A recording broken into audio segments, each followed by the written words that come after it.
I stood frozen in the hallway, grocery bag cutting into my wrist, catering receipt trembling in my other hand. I'd entered through the side door, as always, not wanting to interrupt. Their voices drifted from the kitchen. "Just dump all 9 kids on her," Logan said casually. "She doesn't do anything anyway." Emily laughed. That polite kind of agreement. "She's already paid for the food. The least she can do is keep the kids upstairs." The receipt crinkled as my grip tightened. $1,963.75. I hadn't told them I was covering it. I just wanted Christmas to go smoothly. "You know she'll do it," Logan added. "She always does." I stepped back silently and slipped out the same door. In my cold car, I sat motionless, not because I didn't know where to go, but because I didn't know where I stood anymore. That night, lying in bed with the lights off, the words replayed endlessly. Just dump all 9 kids on her. My memory wandered through every time I'd said yes. When Emily had minor surgery, I took over school pickups, dinners, even laundry. When Maria's sister had her 3rd child, I babysat the other 2 for an entire weekend. No payment, no sleep, just expectations dressed as family values. My younger son Dylan moved to Oregon 6 years ago. He's different, quieter, more careful. But Logan stayed local, which slowly translated into available and eventually into responsible for everything. It crept up gradually. Birthdays, then holidays, then childcare just until they got back. It never stopped. This year, I'd been promised rest. "You've done enough, Mom," Logan said after Thanksgiving. "We'll take care of Christmas. Just show up and relax." I believed him. The following week, I prepaid for catering as my gift. I thought it might ease everyone's load, let us actually enjoy being together. But that careless sentence cut through everything.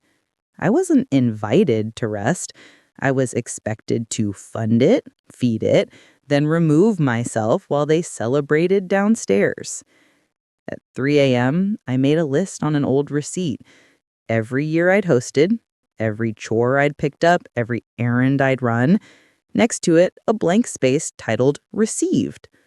The next morning, I stared at the 2 uneven columns. Given stretched long and messy. Received remained untouched. Memories lined up. Last Thanksgiving, I cooked and cleaned while Logan's in-laws got the guest room. I got the basement pull-out with no pillow or sheet. Mother's Day passed without a call from either son.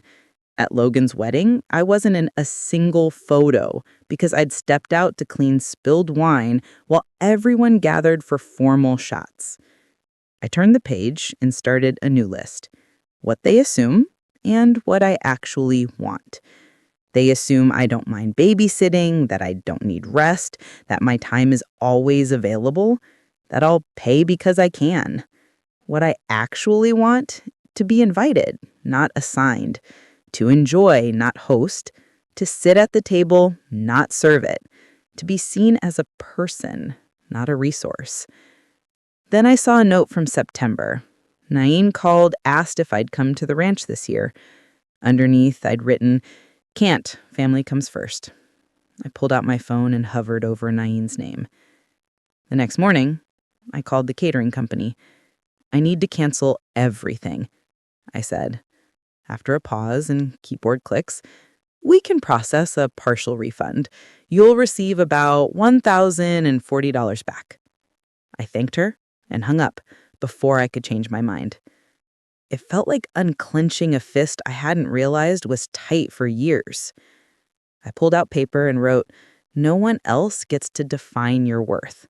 I folded it, I addressed it to myself, and dropped it in the outgoing mail.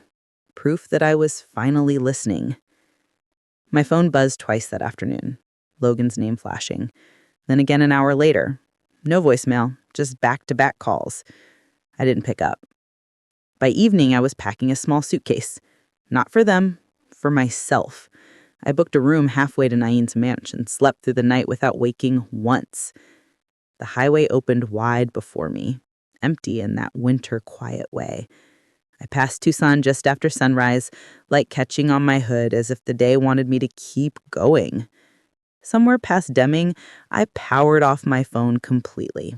No silent mode, just off. I didn't want to know if Logan had called again or if Emily had texted something passive-aggressive. I thought about Logan at 8, carrying a chipped mug of lukewarm tea into my bedroom, whispering, "Careful, it's hot," so proud of himself. That boy felt like someone I used to know. When did I stop being someone he looked up to and become someone he leaned on without looking back? I still loved him, but love doesn't require you to offer yourself up like a spare tire every time someone else gets stuck. Christmas Eve at Nain was breathable. We sat on her porch with coffee, no schedule pressing in. Neighbors brought cinnamon rolls and cards. A small radio played softly. It didn't feel like the usual Christmas, just warm and unhurried. Then my phone buzzed. Logan. "Where are you?" His voice was clipped, already angry. "Not at home. Not with you." Silence. "I know about the plan. I was standing in the hallway when you told Emily to dump the kids on me. I heard every word. You didn't ask me. You assigned me, like furniture. You're still coming, right? You're just upset." "No, Logan. I'm not coming. I canceled the delivery. The food, the gifts, all of it. I paid for it, and now I've taken it back." "Mom, you're being dramatic." "I'm being honest. There's a difference." I heard voices in the background. "Is she on her way?" "No," I said. "I'm not." I ended the call and powered off the phone. Christmas came quiet. No alarms, no children tugging at sleeves, no oven timers, just the smell of broth simmering and Nain humming in the kitchen. Neighbors arrived carrying bowls, blankets, paper crowns. We weren't performing Christmas. We were simply living it. Nain gestured to a chair at the end of the table. "That's one's yours." Not out of obligation, but warmth. There was no job waiting, no dishes, no kids to corral, just a chair. People told stories and laughed and passed cornbread. No one looked past me to check a timer. I hadn't realized how long it had been since I'd sat at a table without a role. Not the planner, not the backup, just Irene. And that was enough. After lunch, sitting on the porch rail with cider, the thought came, simple and quiet. I don't have to go back to how things were. On the morning of the 29th, they came. The knock was sharp and purposeful. Logan stood at the front, jaw tight. Emily behind him, arms crossed. Maria beside her, expression pinched. I stepped aside and let them walk in. "You embarrassed us," Emily said first. "The food never showed up. Do you know how much we had to scramble?" Maria added. "You ruined Christmas," Logan said. I stood near the counter and waited. When the silence opened, I spoke quietly.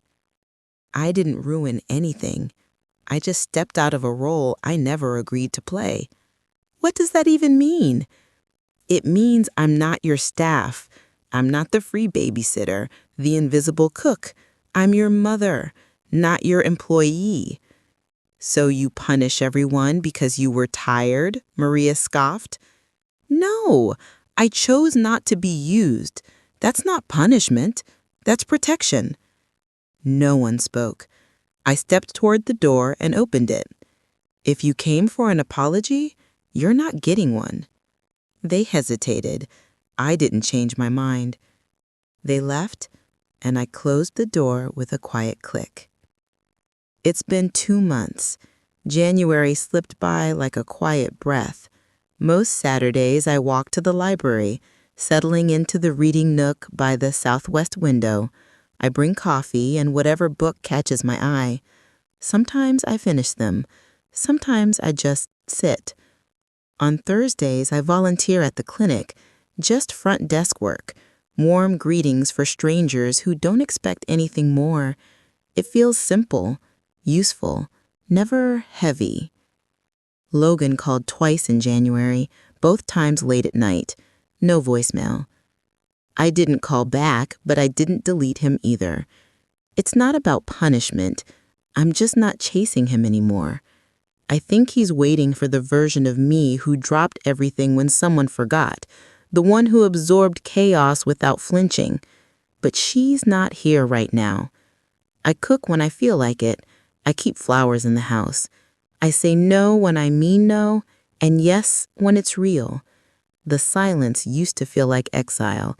Now it feels like a room I finally have the key to. Most of the time, I don't reach for my phone wondering if I've missed something important.